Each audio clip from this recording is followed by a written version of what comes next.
Welcome to another episode of the brand called You, a podcast and podcast show that brings you leadership lessons, knowledge, experience, and wisdom from thousands of successful individuals from around the world.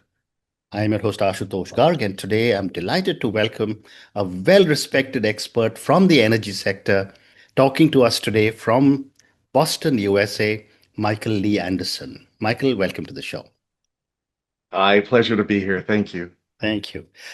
Michael is an author of a book titled Thorium Powered Abundance. He is a Navy veteran, an aerospace innovation leader, and the founder of Innovate R Press LLC. So, Michael, before we come to your book, a few questions for you personally. You've had a diverse career: submarines, defense systems, and innovation. What moment first sparked your interest in energy? Well, I attended the Navy's nuclear power school and I served on nuclear submarines and was really wowed by how you could have a whole self-contained community powered by nuclear. And later on, I did serve on destroyers, and we had a problem with an outdated water system, and we had a water scarcity problem Mhm. that made me think about, well, wow, we just got helped out by another ship that had reverse osmosis, and you could get water out just about as fast as you could pump it. So I started to kind of pair those different ideas in my mind, like how could we solve energy problems, water problems, and also how can we do it in a small enough, compact enough way that we can have a smaller footprint and a lot more of them. Hmm. And as an innovation leader and mentor, what lessons from aerospace and defense have translated best into the energy sector? Working in the aerospace industry as a systems engineer, we faced a problem where troops were moving convoys of fuel and water through um, dangerous terrain and facing very high casualties. And a third of the fatalities were happening just in trying to do the logistics of moving fuel and water. Hmm. So I got onto that problem of, well, how could we have energy where we need it, as locally as possible, separable from these long logistics tails? How could we have something like small modular reactors, which would be ideal? Hmm. Um, but yet, uranium reactors have a very large footprint. How do you get something that has a small footprint? And that's what pointed me to thorium. Hmm. Amazing. And what personal experiences motivated you write Thorium Powered Abundance? I'm always looking for how to use technology and innovation to make an impact on the world. And I was surprised in talking to my fellow engineers that they'd never even heard of thorium. So, the US had thorium reactors back in the 1960s, and that technology was lost because during the Cold War, um, they were trying to weaponize, and thorium's a fuel that can't be weaponized. Hmm. So, uh, there was a period of time where it just got sidelined. But now, today, things are changing. China has a prototype. India is very close to a prototype of a thorium-ready reactor. And the US is removing regulatory barriers that are allowing advanced nuclear reactors to be considered. So I feel like we are right now at that moment, that turning point where we can finally say, all right, thorium's here, we can deploy it. Now, what's the vision? And that's where I'm really trying to get the whole broader vision of once we have this, what can we do with it and where can we go with this technology? Fascinating. Let's come to your book now. But a very basic question that I'm sure you've been asked several times, and I'm going to ask you the same question for my viewers and listeners. For those people new to nuclear energy, can you explain thorium molten salt reactors in simple terms? Yeah, Alvin Weinberg, the inventor of the thorium molten salt reactor, he said, look, it's a pot, a pipe, and a pump. And Okay. what goes into the pot is a dissolved form of thorium into a liquid Mhm. and a very stable fluoride salt. And then what you use the pump for is to circulate that around. And Mhm. then you have the pipe to go and heat up the heat exchanger so you can go make your electricity or use it for thermal applications. The only big difference between that and what India is doing with the advanced heavy water reactor is what Mhm. goes inside that pot. So instead of it being a liquefied form, India is working on a solid form of thorium going in and Mhm. using really one of the best moderators there is out there is heavy water. Very few countries can produce enough heavy water without having to import it. Mhm. India is one of those countries. So you take a country that is abundant in thorium, because India has about 25% of the world's thorium reserves, Mhm. plus one of the few countries that has a lot of heavy water. Combine those together, and you've got the makings for really a groundbreaking type of reactor. Wow. How does thorium compare with uranium in terms of safety and efficiency? Yeah, like why not just stick with uranium? I mean, uranium is a uranium reactors are a very clean source of energy. They're very strong and good on their own. There are advantages for thorium. Thorium is 3 to 4 times more abundant. Mhm. It cannot be weaponized, so it alleviates proliferation concerns. It's 200 times more energy efficient Mhm. than uranium. Uh, so you can extract all the energy from its fuel compared to less than 1% of the fuel being used in a uranium rod. So, Mhm. in practical terms, what that means is that it is so energy dense that a lifetime supply of energy could be held in a ball of thorium in your hand, or Mhm. a football field size of thorium could service the electrical needs for the world for Wow. 1 year. So it's Wow. very energy dense. Wow. And Michael, what is the biggest misconception about nuclear energy that your book tries to clear up? I think there's misunderstandings about the safety of nuclear energy, but if you want an even safer form of nuclear energy, it's thorium because a thorium reactor operates at normal pressure. A molten salt reactor is passively safe. So all that molten salt at the bottom, if it overheats, there's a freeze plug at the bottom that melts, and the whole thing just drains down into a reserve tank and stops the Mhm. whole reaction. So it's passively safe. Be it cannot cause any kind of casualty because if there is no pressurized system in the first place, you can't have Mhm. a pressurized system catastrophe. Now, Mhm. there are other kinds of thorium designs out there, and they also have passive safety built in. So, for example, India's advanced heavy water reactor has three kinds of passive systems that make it default to a cooled down system. Mhm. And can thorium reactors be built at small scale, or do they require massive infrastructure and investment? That's what I love most about him, and that's what really drove me to how do you get from that very huge footprint that we all picture with the gigantic domes and cooling towers and so forth? How do we get away from that to a smaller footprint? And thorium molten salt allows you to have, without all that pressurized water system, an Mhm. 80% smaller footprint. And what that comes down to, you look at some designs that are being uh, built today. Copenhagen Dynamics has a design where the entire system fits into a 40-foot shipping container. And Mhm. part of their model that they envision is distributing these 40-foot containers as power centers that they provide as a service Mhm. and make them ubiquitous, get them out Right. lots of places. And then Thorcon is another fascinating one where they're taking their shipyard and shipbuilding capability and putting 500 megawatt reactors on a ship that can be put out to the island chains of Indonesia. So, in places where it's very hard or remote to get power and where land is at a premium, having the ability to have a ship-based power system fueling a community is another great breakthrough. It's going to help a lot of people. Mhm. Wow. You also Oh, write by the way, about, that yeah, one's, I'm sorry, I should go just ahead. mention that one's not thorium based yet.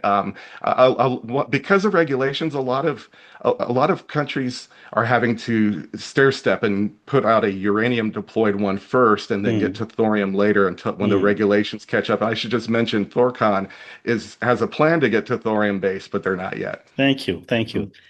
You also write about water scarcity. What exactly can thorium powered reactors help to provide fresh water? We have the ability today to use reverse osmosis plants to pump water as about as fast as you can. You can take the salt out of seawater and desalinate it just about as fast as you can pump it through a reverse osmosis membrane. The problem is that even though that's used today, what a lot of countries are doing is it takes a giant pump and a lot of power to run these. A lot of countries today use fossil fuels to operate them and then dump the salt right back into the sea, which causes Mm, problem for the ecosystem. So mm, what's really ideal is instead of taking diesel fuel on the one end, putting diesel or other fossil fuels in to run a pump to get water out the other end. That's not affordable, it's not sustainable, it's not a long-term solution. You take a nuclear power, especially the thorium fueled ones that I'm talking about on the front end, you use that to run your reverse osmosis, and now you can have distribution centers with a smaller footprint all around the world, and you mm, can have a lot more of them, and you can produce water just about as fast as you can pump it. And when you have that much abundant water, now you can actually talk about using it for agriculture. And now you can have not only water stability, but you can have food stability as well. And then the last note on this is just all that salt, instead of that salt being thrown into the sea and harming life, that salt can become part of the revenue stack that puts incentives for people to do this because some of that salt can be used to make to be sold off for chlorine. Some of it can become de-icing salt, and some of the minerals that come along with that salt can even be used. They're well sought after for making things like electrical vehicle batteries. mm, So you can mm. solve a lot of problems at once by stacking the revenues and taking this smarter approach. Amazing. In terms of climate action, where does thorium fit compared to wind, solar, or fusion research? Yeah, I mean, wind and solar are essential, but they are intermittent. And if you have um, a nuclear reactor, especially a thorium-fueled one, it just stabilizes your whole grid and takes the worry out of the fluctuations. Fusion's exciting, but it's still experimental. It's something like 500 times more investment has gone into that. Um, and if even a fraction of that had gone into these thorium reactors, we'd probably already have them. So thorium bridges the gap. I mean, it's carbon free, it's deployable now, it provides a constant baseload power, and I think it is the next step towards an energy future. And I do look forward to maybe a more distant future where fusion comes into the equation as well. Amazing. Michael, what role could thorium play in achieving true energy independence for nations? You know, you think about how energy prosperity really does tie to national prosperity. It's you just don't see national prosperity where there isn't stable energy sources. So you take this idea of having these thorium modular reactors and stacking the revenues. So you can be making electricity for homes, businesses, fresh water for farms and agriculture as well. You can make the ammonia for more clean and environmentally friendly fertilizers. Uh, you can make synthetic fuels. In fact, that's one of the fascinating things that I didn't completely understand until doing the research on this book is that when carbon gets that pollution settles into the oceans and puts, too much carbon into the seas. One of the things you can do is you can actually extract carbon back from that seawater, and Hmm. you can use electrolysis for hydrogen. And if you have hydrogen and carbon, you have the recipe for the chains of making hydrocarbons, which are all the different fuels. So anything from very simple butanes and methanes all the way to more complex gasolines and airplane fuels, they can all be made out of uh, polluted water that's extracted and used. But the key thing in this is you need the electricity, you need the heat, and you need it from a good stable source like nuclear. And the Hmm. U.S. Navy's already done some research that proved that they could even make all the way out to airplane fuel from out of Wow. these kind of sea refineries. Wow. And therefore, after all the positives you told me about thorium, what are some of the biggest economic barriers preventing thorium reactors from being built today?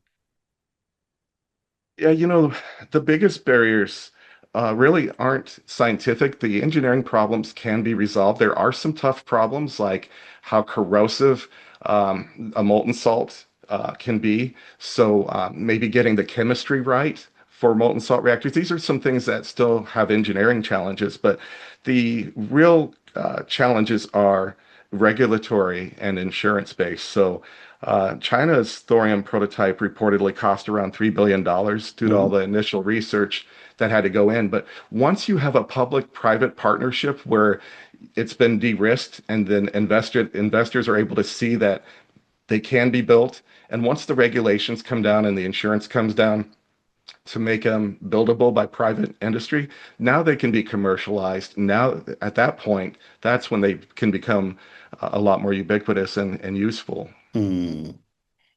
You also connect thorium to space colonization. How could this technology support off-world expansion? I kind of am thinking of it all in stages. The first challenge is just getting, like, for example, a molten salt reactor into orbit and working out some of the engineering challenges of how would this reactor work without Hmm. gravity, and in space where you have problems with how you're going to dissipate heat and the lack of air cooling, the lack of atmosphere. There's some challenges that Yeah. need to be worked out, but these, in theory, are addressable. So first of all, get the orbit tests going, then get it over to the lunar habitat. So if you're on the moon, one of the problems with a lunar habitat on the moon is you have trouble with having what we call like the 2 week lunar night, where there is no solar power available to you. So Hmm. what are you going to use during that period Hmm. of time? So nuclear gives you something that is going to get you through that, plus able to also help you with the heat and ability to have greenhouses with through electricity for the lighting, the greenhouse abilities with the thermal. All of this comes together to actually help with whether you're doing a lunar habitat or a Mars habitat. This can get you through a Mars storm. Um, by the way, India's Chandrayaan missions have already identified thorium deposits on the moon's surface. So Hmm. that means someday you could actually imagine being able to mine the thorium and fuel yourself on a more independent kind of colony. But Wow. so I'm just kind of thinking through those steps, Yeah. Ash. I'm thinking we get to the moon, you get to Mars. Now, how do you get to the longer distances where solar can't be part of your propulsion plan? Hmm. Well, one of the things you can do is electric propulsion, where you have a Brayton cycle running your electric drive. Hmm. So that could get you much further into the darker corners of space. You can now talk about sending out space probes into further distances, mapping out where the asteroids are with Yeah. the Yeah. mineral resources, and then you can work on getting yourselves powered automated way stations to get yourself even further out. So I'm really kind of mapping how do you have a long-term plan in space, Hmm. and a lot of that is dependent on having that steady, reliable energy that you're going to get from something like a thorium molten salt reactor. Wow. What a great response. Thank you. My next question, Michael, is what synergies do you see between thorium power and other breakthrough technologies which are not necessarily related to energy, but other technologies like AI or advanced manufacturing? Yeah, AI is one of the largest energy, electricity consumers out there, and it is driving a lot of interest in advanced nuclear reactors. I think that may be just the thing to help us to get some of these advanced nuclear designs out there. My own community is already warning us consumers that between AI and homes, they may have to put incentives on us to scale back what we're using for power in homes. Mm. And really, if you get to this future that I'm talking about, where you have enough of these ubiquitous small modular reactors and more distributed power, you no longer have to have that competition between homes and AI centers. You can have both. You can have enough power to run business and industry and homes and everything as well. In advanced manufacturing, I think too about India's growing 3D printing sector, robotics sector, and what you get from a molten salt reactor or a thorium reactor is a good 600 degree Celsius temperature, which has great industrial purposes. So when you are trying to get into aerospace kinds of ceramics or metallurgy that lets you have very precise turbine blades or making rare earth magnets, all of these are high heat consumers, and that would help you with it, as well as things like hydrogen production, hydrogen fuels, hydrogen liquefaction for transport. All of these are new advantages that you would have for manufacturing. Hmm. I have time for two more questions for you. What dangers do we face if the world ignores thorium and continues business as usual? Yeah, it to me it's ignoring thorium means choosing scarcity when abundance is possible. Hmm. And for too long, we have been on the demand side of the energy equation, saying, Hmm. how can all of us do more with less? How can we Yeah. tighten the belt? How can we use less power? And there's a good time and place for that. But when you have the ability to actually produce abundant levels of power with something, thorium is prevalent throughout the Earth's crust. There's so much of it, and it's so power rich and dense. Why would we choose to live in scarcity when we could live in Hmm. abundance and have abundant electricity, water, food, and security? Hmm. Wow. And my last question for you. If you were advising a government energy minister tomorrow, what would be your first recommendation? First of all, to trust your engineers to solve the technical problems. I Yeah. think they're all well on their way. India is in an early prototype stage, and I think they're going to very rapidly have this capability fielded where they've got the starter fuel and the breeder reactors. They've got the designs in place for the advanced heavy water reactor. So the best thing that a government official could do to help all of us out, and this goes for every nation, is help us with number one, the regulation problem of being able to be certified to build advanced nuclear reactors of different Hmm. kinds of designs. Understand that a lot of the regulations that were written for obsolete kinds of reactors that we're not building today, and uh, and then also understand our other big problem, which is this is true for any product. If you can't insure it, you can't sell it. Hmm. And the problem today is that the model for private industry to be able to get out there and insure their small modular reactors is just not in a good place for private industry to be able to come in and build these commercially. So please help us with the problems of regulation and insurance, and engineering will take care of the rest. Wow. And on that note, and your closing comments of, uh, you know, we need to choose, why are we choosing scarcity when abundance is possible? Michael, thank you so much for talking to me about thorium. When I was preparing for my conversation with you, I did read up a little bit about thorium and I didn't understand too much. But as I read more and as I had my conversation with you today, I think my own understanding has improved by a little more than what I had earlier. I think my viewers and listeners would have learned many new things.